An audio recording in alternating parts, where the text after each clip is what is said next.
तो हेलो दोस्तों, आपका स्वागत है मस्ती क्लासेज बाय प्रियांशु में। तो आज हम लोग इस वीडियो में विज्ञान का बायोलॉजी जो होता है उसका हम लोग 50 गो टॉप वीवीआई ऑब्जेक्टिव प्रश्न को देखने जा रहे हैं।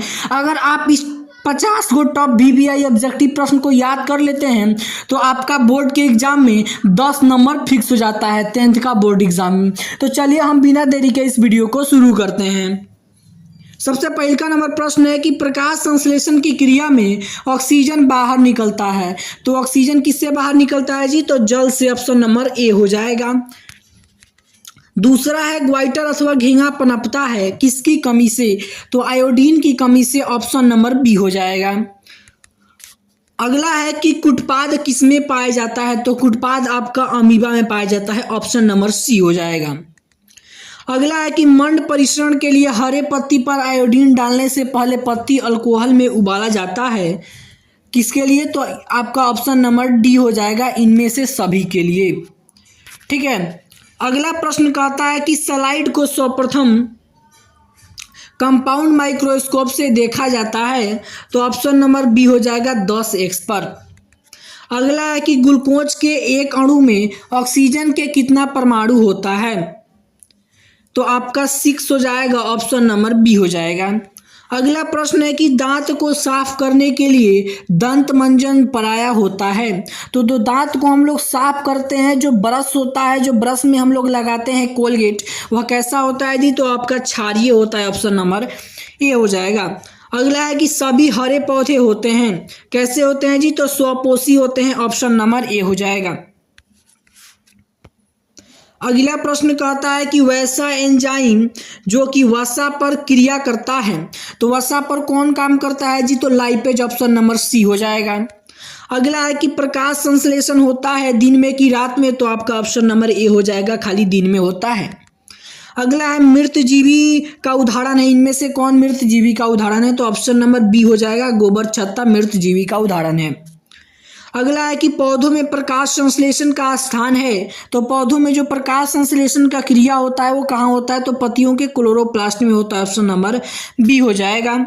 अगला है भोजन का पचना किस प्रकार का अभिक्रिया है? तो भोजन का पचना आपका ऑप्शन नंबर सी उपचयन अभिक्रिया। उपचयन का दूसरा नाम होता है ऑक्सीकरण अभिक्रिया। अगला प्रश्न है कि एक वयस्क मनुष्य में कितने दांत होते हैं? तो एक वयस्क मनुष्य में आपका 32 गो दांत होता है। ऑप्शन नंबर सी हो जाएगा। अगला है क्लोरोफिल वर्णक का रंग होता है। तो क्लोरोफिल वर्णक का रंग हरा होता है। ऑप्शन नंबर ए हो जाएगा। अगला है कि कवक में पोषण की कौन सी विधि पाई जाती है? तो कवक में पोषण की आपका मृतजीवी पोषण पाया जाता है। ऑप्शन नंबर ए हो जाएगा। अगला है पीत रस कहाँ से स्रावित होता है, या क्वेश्चन पूछेगा पीत रस का निर्माण कहाँ से होता है?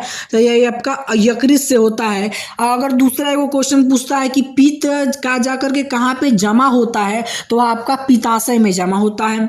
अगला है गोबर छत्ता है। गोबर छत्ता किसका उदाहरण है जी? तो ये आपका मृत जीवी। ऑप्शन नंबर ए हो जाएगा। ठीक है। अगला नंबर प्रश्न है कि दूध से दही बनने में निम्नलिखित में से कौन सी अभिक्रिया होती है?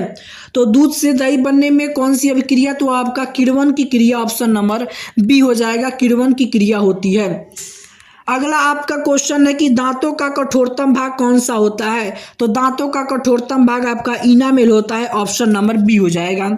अगला है कि निम्नलिखित में से किससे रंध्र के छिद्र घिरे रहते हैं? तो जो रंध्र का छिद्र होता है वह आपका गार्ड कोशिका बोलिए या आपका द्वार कोशिका से घिरा रहता है रंध्र का छिद्र। अगला है निम्न में से किस रंग की प्रकाश किरण प्रकाश संश्लेषण के लिए सबसे ज़्यादा प्रभावी होता है? तो प्रकाश किरण जो होता है वह प्रकाश संश्लेषण के लिए जो सबसे ज़्यादा प्रभावी होता है वो लाल रंग होता है। ऑप्शन नंबर डी हो जाएगा। अगला क्वेश्चन कहता है कि श्वसन के अंतिम उत्पाद होते हैं। तो श्वसन के आपका अंतिम उत्पाद CO2 H2O और ऊर्जा होता है। ऑप्शन नंबर डी हो जाएगा। अगला प्रश्न है कि पौधों में प्रकाश श्वसन होता है। तो पौधों में जो श्वसन होता है वो आपका जड़ से भी होता है, पत्ती से भी होता है, तना से भी होता है। ऑप्शन नंबर डी हो जाएगा, इनमें से सभी। ठीक है। अगला प्रश्न कहता है कि कौन सी बीमारी श्वसन तंत्र से संबंधित है? तो आपका निमोनिया जो होता है वह श्वसन तंत्र से संबंधित होता है। ऑप्शन नंबर बी हो जाएगा। अगला है ग्लाइकोलाइसिस होता है, तो ग्लाइकोलाइसिस कहाँ होता है जी? ये आपका कोशिका द्रव में होता है, ऑप्शन नंबर बी हो जाएगा। अगला प्रश्न है कि किस पौधों में रंध्र अनुपस्थित रहता है? तो रंध्र किस में अनुपस्थित रहता है जी? तो हाइड्रीला के पौधा में, ऑप्शन नंबर बी हो जाएगा। अगले क्वेश्चन की तरफ बढ़ते हैं। कहता है कि किस प्रकार के श्वसन से अधिक ऊर्जा मुक्त होता है? तो किस प्रकार के श्वसन से अधिक ऊर्जा मुक्त होता है? तो ऑप्शन नंबर ए हो जाएगा, वायवीय श्वसन से अधिक ऊर्जा मुक्त होता है। अगला है कि किण्वन की क्रिया पाई जाती है, किसमें किण्वन की क्रिया होती है? तो आपका ईस्ट में, ऑप्शन नंबर बी हो जाएगा। अगला है कि ट्रेकिया किस जीव का श्वसन अंग है? तो ट्रेकिया जो होता है वो आपका किसका? कॉकरोच का श्वसन अंग है, ऑप्शन नंबर सी हो जाएगा। अगला है कौन सी गैस जो है श्वसन क्रिया से मुक्त होती है? तो कौन सी जो गैस होता है वो श्वसन क्रिया में क्या होता है? मुक्त होता है, तो आपका CO2, ऑप्शन नंबर डी हो जाएगा। ठीक है। अगला प्रश्न कहता है कि ग्लूकोज के पूर्ण ऑक्सीकरण से क्या मुक्त होता है? तो जब ग्लूकोज का पूर्ण ऑक्सीकरण होता है तो उससे आपका सिर्फ ऊर्जा होता है, सिर्फ H2O होता है कि सिर्फ H2O होता है? तो ये आपका इनमें से सभी हो जाएगा, ऑप्शन नंबर डी। ये सारा चीज ग्लूकोज के पूर्ण ऑक्सीकरण से मुक्त होता है, ऑप्शन नंबर डी हो जाएगा। अगला क्वेश्चन है एटीपी का विस्तारित रूप या एटीपी का फुल फॉर्म क्या होता है? तो adenosine triphosphate, option number C हो जाएगा, एडिनोसाइन ट्राइफॉस्फेट। अगला क्वेश्चन की ओर बढ़ते हैं। अगला क्वेश्चन कहता है कि रंध्र का मुख्य काम क्या होता है? तो रंध्र का मुख्य काम आपका क्या होता है जी? आपका गैसों का विनिमय एवं वाष्पोत्सर्जन का क्रिया करता है, ऑप्शन नंबर बी हो जाएगा। ठीक है। अगला कहता है कि मनुष्य में नासिका छिद्र, लैरिक्स, ट्रेकिया तथा फेफड़ा मिलकर क्या बनाता है? तो यह आपका श्वसन तंत्र बनाता है, ऑप्शन नंबर डी हो जाएगा। अगला क्वेश्चन कहता है कि कोशिकीय ईंधन निम्न में से कौन सा है? तो कोशिकीय ईंधन आपका ग्लूकोज होता है, ऑप्शन नंबर बी हो जाएगा। ठीक है। अगला क्वेश्चन कहता है कि एटीपी में फास्फेट की संख्या कितनी होती है? तो एटीपी में फास्फेट की संख्या कितना होता है जी? तो 4 गो होता है, ऑप्शन नंबर डी हो जाएगा। तो अगला क्वेश्चन कहता है कि स्टोमाटा के खुलने और बंद होने की क्रिया को कौन नियंत्रित करता है?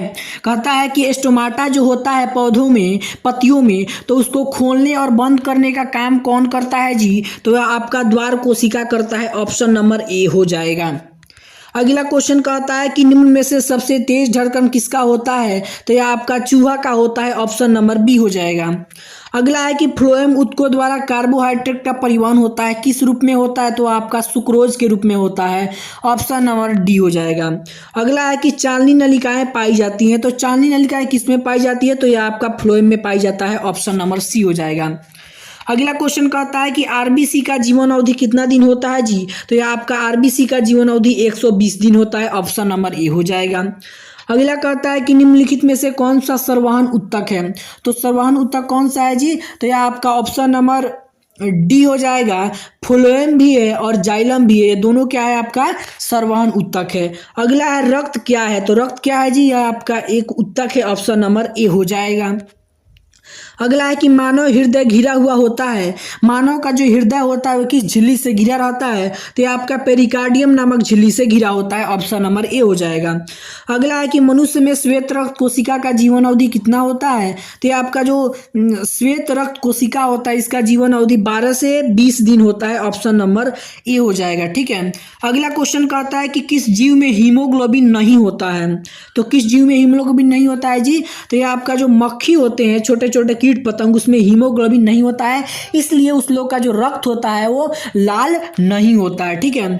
अगला होता है कि हीमोग्लोबिन की कमी से कौन सा रोग होता है?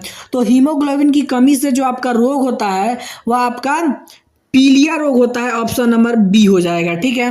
अगला कहता है कि रुधिर चाप को नियंत्रित करता है, तो रुधिर चाप को कौन नियंत्रित करता है? तो यह आपका एड्रिनल जो होता है यह रुधिर चाप को नियंत्रित करता है। अगला कहता है कि गाढ़ कोशिका की कौन सी भित्ति मोटी होती है? तो जो गाढ़ कोशिका होती है उसकी जो भीतरी जो सतह होती है वो क्या होती है जी? मोटी होती है। अगला है कि ऑक्सीजन का वाहक कौन होता है? इसमें से ऑक्सीजन का वाहक कौन होता है? तो यह आपका आरबीसी जो होता है, ऑप्शन नंबर सी हो जाएगा, यह ऑक्सीजन का वाहक होता है। अगला क्वेश्चन कहता है पौधों में गैसों का आदान प्रदान किसके द्वारा होता है? पौधों में गैसों का आदान प्रदान किसके द्वारा होता है? तो यह आपका तना के द्वारा भी होता है, जड़ के द्वारा भी होता है और रंध्र के द्वारा नहीं होता है। तो आपका यह ऑप्शन हो जाएगा रंध्र के द्वारा। पत्तियों में जो रंध्र उपस्थित होता है उसके द्वारा होता है। ठीक, ऑप्शन नंबर ए हो जाएगा। अगला क्वेश्चन कहता है कि मानव हृदय में कितने कोष्ठ होते हैं? तो मानव का जो हृदय होता है इसमें आपका 4 गो कोष्ठ होता है। देख लीजिए क्वेश्चन कितना बार पूछा है, 1 बार, 2 बार, 3 बार, 4 बार, 5 बार, मतलब यह लगातार 5 से 6 बार यह क्वेश्चन पूछा है कि मानव के हृदय में कितने कोष्ठक पाए जाते हैं। तो यह आपका 4 हो जाएगा, ऑप्शन नंबर डी। ये बहुत ही ज्यादा VVI क्वेश्चन है, एकदम याद कर लीजिएगा कि मानव के हृदय में कितने कोष्ठ या वेश्म होते हैं। यह आपका लगातार बोर्ड एग्जाम में 6 बार प्रश्न पूछा है। ठीक है, अगला है कि इनमें से किसकी उपस्थिति के कारण रक्त लाल दिखाई देता है? तो हीमोग्लोबिन की उपस्थिति के कारण, ऑप्शन नंबर सी हो जाएगा। अगला प्रश्न है कि कोशिका झिल्ली किस प्रकार की झिल्ली है?